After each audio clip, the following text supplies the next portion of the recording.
யாருடைய சொத்துக்கும் ஆசைப்படாதவன் உண்மையான தமிழன். தமிழன் என்று சொன்னால் வெறும் மொழி மட்டுமல்ல. தமிழன் என்று சொன்னால் அவனுக்கு நெஞ்சுறுதி வேண்டும். தமிழன் என்று சொன்னால் பிறருக்கு உதவுகின்ற மனம் வேண்டும்.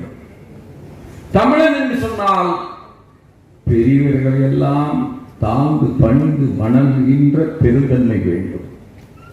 தமிழன் என்று சொன்னால் யாருக்கும் அஞ்சாதவன், ஆனால் அறத்தின்பால் நிற்கக்கூடியவன், அவனே உண்மையான தமிழன். அதுதான் என்னுடைய சிந்தனை. தேசிய மகாகவி பாரதி. பாரதி தன் சொந்த மண்ணை விட்டு துரத்தப்படுகிறான். அவன் சொந்த மண்ணை விட்டு துரத்தப்படுகிற பொழுது எந்த மண் அவனுக்கு அடைக்கலம் தந்தது என்று சொன்னால் அது புதுச்சேரி மண் தான் அவனை அடைகாப்பது போல காத்து நின்றது. அதனால் தான் பாரதி இன்றைக்கு உலகம் முழுவதும் அவனுடைய தமிழ் மொழி பரவிக்கொண்டிருக்கிறது என்று சொன்னால் அதற்கு காரணம் புதுச்சேரி அவனுக்கு தந்த பாதுகாப்பு தான். இது யாராலும் மறுக்க இயலாது.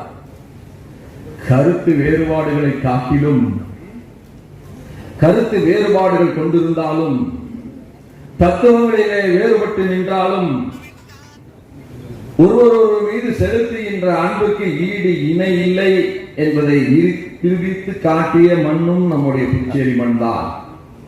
பாரதியோ தேசிய புலவன். ஆனால் கனக சுப்புரத்தனமோ அவன் பால் கொண்டிருந்த காதலால், அன்பால், பாசத்தால் தன்னுடைய பெயரையே பாரதிதாசன் என்றுதான் மாற்றிக்கொண்டான். இதுதான் கருத்து வேறுபாடுகள் எத்தனை இருந்தாலும் அன்பிற்கு இல்லை அடைக்கின்றால் என்பதை நிரூபிக்கின்ற ஒரு நட்பு. அப்படி எல்லா சிறப்பும் கொண்ட புதுச்சேரியில் இந்த கம்பன் விழா மிகச் சிறப்பாக நடைபெற்று வருகிறது.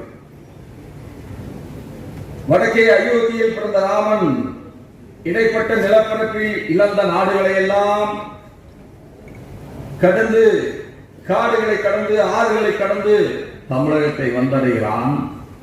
தமிழகத்திலே இருந்துதான் இலங்கையின் மீது போர் புரிகின்றான். தான் இழந்த தன் மனைவியை திரும்பப் பெறுகிறான். மீண்டும் அயோத்தி செல்கிறான். அயோத்தியிலே அரசனாக முடிசூட்டிக் கொள்கிறான். ஆக இது எதை பறைசாற்றுகிறது என்று சொன்னால், தனித்தனி முத்துக்களாக இருந்தாலும் அந்த தனித்தனி முத்துக்கள் எவ்வளவு அழகானதாக இருந்தாலும் அது முத்து மாலையாக படைக்கப்படுகின்ற வரை அதற்கு ஒரு அழகில்லை. அப்படி பாரத தேசம் பல நாடுகளாக கடந்த காலத்தில் இருந்தாலும் அந்த நாடுகளை எல்லாம் ஒருமுகமாக இணைக்கின்ற மகத்தானதாக நம்முடைய தமிழ் இலக்கியம் இருந்திருக்கிறது. எப்படி முத்துக்களை கோர்க்கின்ற நூலை போல இந்திய தேசத்தினுடைய அனைத்து நாடுகளையும் ஓரங்கே சேர்த்து ஒரு கலாச்சாரத்தில் கொண்டு வருகின்ற ஒரு மகத்தான வேலையை நம்முடைய கம்பன் தன்னுடைய கவியின் மூலமாக, கம்ப ராமாயணத்தின் மூலமாக தந்திருக்கிறார்.